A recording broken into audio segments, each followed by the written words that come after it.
Isinailalim na sa state of calamity ang Cavite dahil sa bahang dulot ng malakas na ulan at high tide kaninang umaga.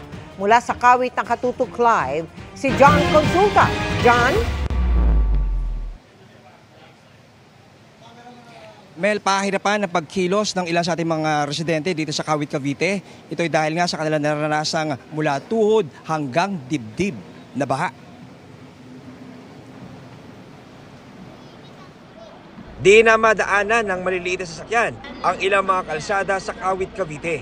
Lubog sa baha ang halos lahat ng 23 barangay ng Kawit, tulad ng Barangay Panamitan na umapaw na ang ilog sa sobrang laki raw ng volume ng ulan na bumagsak ngayong araw na sinabayan pa ng high tide.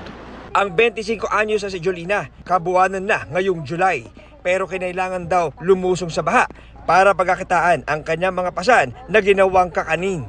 Lalo kahirap yung sitwasyon? Sobra po. Lalo pag walang makain ka na.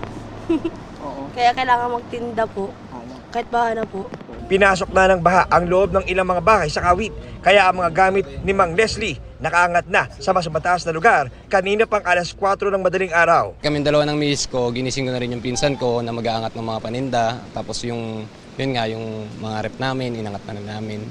Sa gitna ng aming pag-iikot, nakakasalubong namin ang isang bandang ito na sinuong ang baha at ulan para ipagdiwang ang kapistahan ng Kawit ngayong araw. Panata namin sa Kapitan, sa Santa, sa Magdalena. Sa kataring bayan ng Noveleta, nagmistulang parking lot na ang mataas sa kalsadang ito sa dami ng mga sasakyang nakaparada sa magkabilang panig na kalsada para lang di malubog sa baha.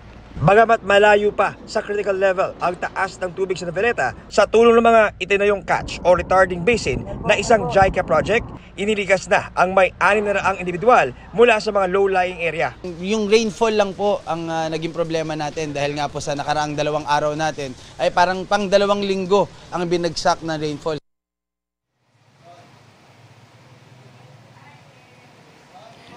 Mel, mula nga dito sa aking kinaroroonan sa partikular sa may bahagi ng barangay Tabundos ay makikita natin sa ating vantage point itong patuloy na pag-ulan at paglalakad ng ating mga kababayan sa baha.